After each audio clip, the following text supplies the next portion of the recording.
वंदे मातरम इस रचना की 150वीं वर्षगांठ के स्मृति उत्सव के अंतर्गत प्रस्तुत है लघु रूपक श्रृंखला वंदे मातरम एक जय घोष। मूल मराठी संहिता मिलिंद सबनिस, हिंदी अनुवाद जयंत पात्रिकर, प्रस्तुतकर्ता अनुश्री पाठक। आज सुनिए श्रृंखला की 21वीं कड़ी।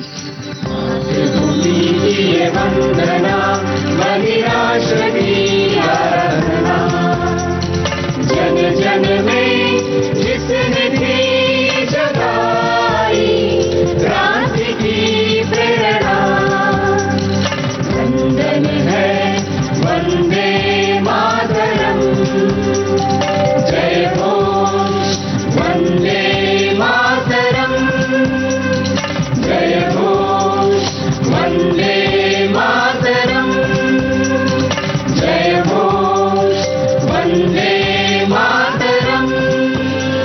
वंदे भारत जननी, वंदे भारत जननी, वंदे भारत जननी, वंदे भारत जननी।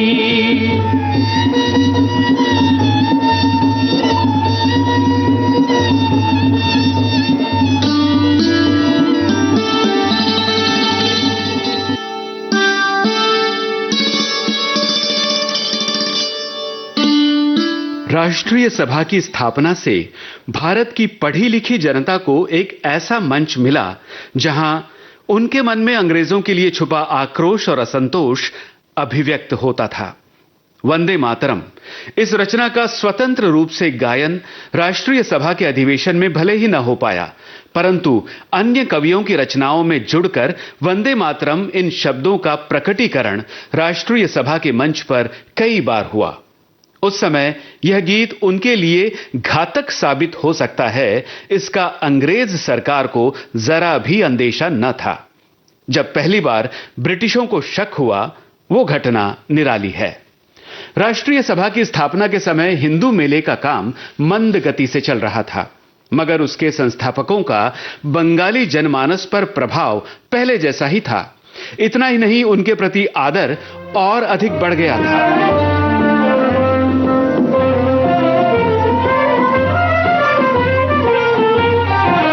मेले की स्थापना करने वालों में से एक थे ऋषि राजनारायण बसु, जिन्होंने 1888 में वंदे मातरम का अनुवाद किया था और वो भी अंग्रेजी में। राजनारायण बसु के क्रियाकलापों पर ब्रिटिश सरकार पहले से नजर रखे हुए थी और इसलिए उनके इस अनुवाद का तुरंत संज्ञान लिया गया। 1889 में ब्रिटिश पार्लियामेंट में पहली बार वंदे मातरम के आशय के बारे में शंका जताई गई। पहली नजर में तो ये गीत काली माता का या देवी के स्वरूपों का उपासना गीत दिखता है, मगर कहीं इस गीत में अंग्रेजों के विरुद्ध विद्रोह का संकेत तो नहीं है। इस घटना के बारे में राजनारायण बसु के जीवन का अध्ययन करने वाले डॉक्टर अशोक कोले लिखते हैं कि तत्कालीन हिंदू समाज की सोच में, विचारों में राष्ट्र जैसी कोई परिकल्पना ही नहीं थी। ऐसा युक्तिवाद पार्लियामेंट में किया गया। तब सर जॉन वुडरो और राजनारायण बसु को आदर्श मानने वाले कुछ व्यक्तियों ने अध्ययनपूर्ण निवेदन प्रस्तुत किया कि हिंदुओं में राष्ट्र को माता मानने की परंपरा प्राचीन काल से ही है। उसी का प्रतिबिंब इस काव्य में है। शायद पार्लियामेंट सदस्य इस स्पष्टीकरण से संतुष्ट हो गए होंगे। ऋषि राजनारायण बसु श्री अरविंद के मातामह अर्थात मां के पिताश्री थे। उनके द्वारा अनुवादित अंग्रेजी वंदे मातरम के शब्द हैं। I worship thee, O mother. I worship thee, O mother. Be the nice watered, bearing nice fruits, cooled by zephyrs, verdant with the crown plant, whose nights are cheered by the silver moonlight, whose bosom is decked with trees, bearing flowers in full bloom, the smiling, the melodiously speaking, the giver of happiness, the giver of boons, the mother. I worship thee, O mother. I worship thee, O mother.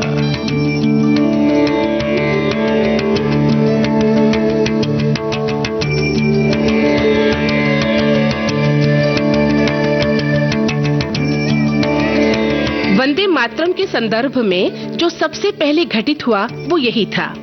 British पहली बार इस गीत को लेकर आशंकित हुए और इतिहास को इसकी विस्तृत जानकारी ही नहीं थी।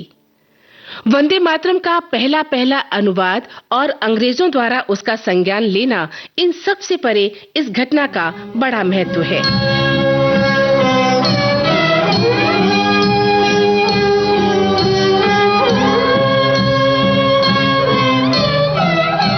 राष्ट्रीय सभा की स्थापना के साथ ही भारत में एक राजनैतिक पुनरुत्थान आरंभ हुआ। महाराष्ट्र में लोकमान्य बाल गंगाधर तिलक के नेतृत्व में समाज संगठित हुआ। समाचार पत्र जैसे मुद्रित माध्यम की ताकत तिलक पहचान गए थे। केसरी और मराठा समाचार पत्र शुरू करके उन्होंने स्वराज्य का आंदोलन गांवों कस्बों तक पहुंचाया था। शिव जयंती और गणेशोत्सव को सार्वजनिक उत्सव का रूप देकर इसके माध्यम से स्वाधीनता के आंदोलन में लोगों को शामिल कर लिया।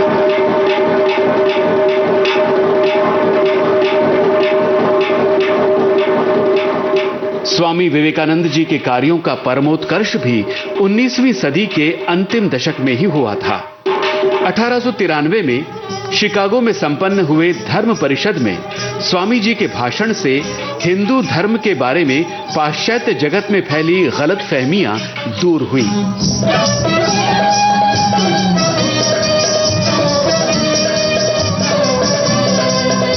1897 में विवेकानंद जी ने कहा था, आगामी 50 वर्षों तक हमें अपनी जननी जन्मभूमि को ही एकमात्र आराध्य मानना चाहिए। इस 50 वर्ष काल तक अपने देवी देवताओं को यदि हम बगल में रख दें तो कोई हानि न होगी। हमारा सारा ध्यान मातृभूमि, इस एक ही ईश्वर पर केंद्रित होना चाहिए। देश को जगाना, धर्म को जगाना है, इसी में हमें परमात्मा के दर्शन होंगे।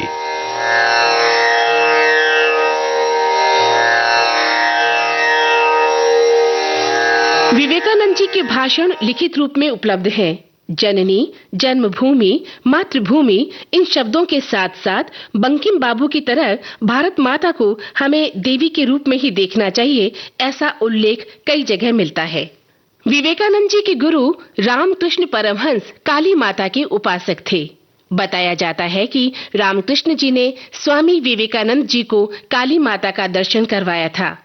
इसके अलावा विवेकानंद जी देवी पूजक बंगाल प्रांत के ही थे, इसलिए बंकिम चंद्र जी के समान उन्होंने भी भारत माता को दुर्गा माता के रूप में देखा।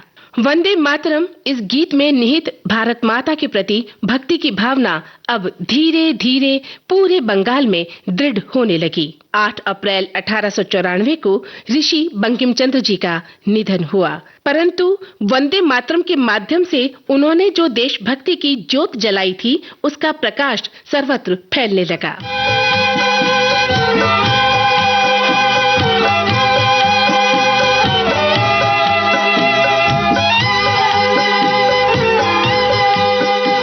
जिस वर्ष बंकिम चंद्र जी का निधन हुआ, उसी वर्ष युवा अरविंद घोष कैम्ब्रिज में अपनी पढ़ाई पूरी करके डिग्री लिए बिना ही भारत लौट आए और बड़ौदा के राजा के यहां नियुक्त हुए।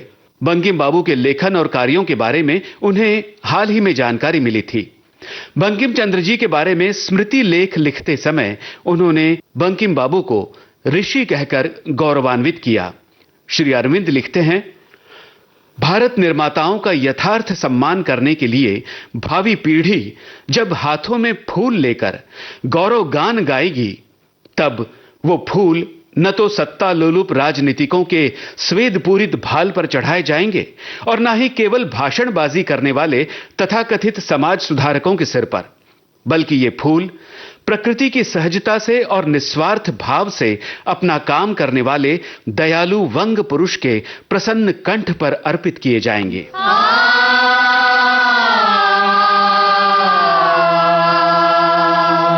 ये शब्द एक ऋषि के द्वारा दूसरे ऋषि को समर्पित परम आदरयुक्त श्रद्धांजलि है।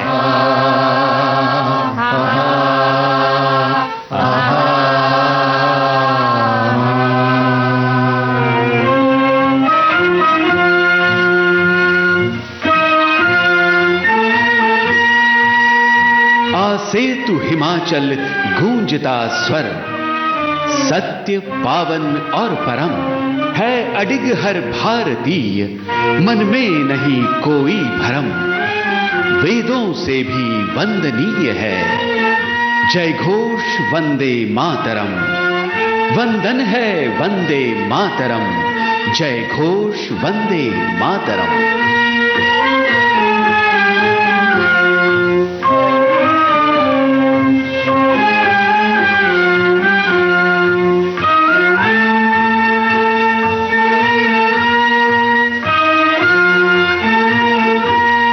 वंदे मातरम एक जय घोष, इस लघु रूपक श्रृंखला की ये थी 21वीं कड़ी। मूल मराठी संहिता मिलिंद सबनिस, हिंदी अनुवाद, संपादन और शीर्षक गीत रचना जयंत पात्रेकर, शीर्षक गीत के संगीतकार अमित रॉय, वाचक स्वर मंदाकिनी जोशी और जयंत पात्रेकर, सहभागी कलाकार यूनुस खान, तकनीकी सहयोग अनुश्री गुप्ता और किरण बंग, प्रस्तुति सहयोग आकाशवाणी पुणे, प्रस्तुतकर्ता अनुश्री पाठक। ये कार्यक्रम विविध भारती राष्ट्रीय सेवा पर प्रसारित किया गया।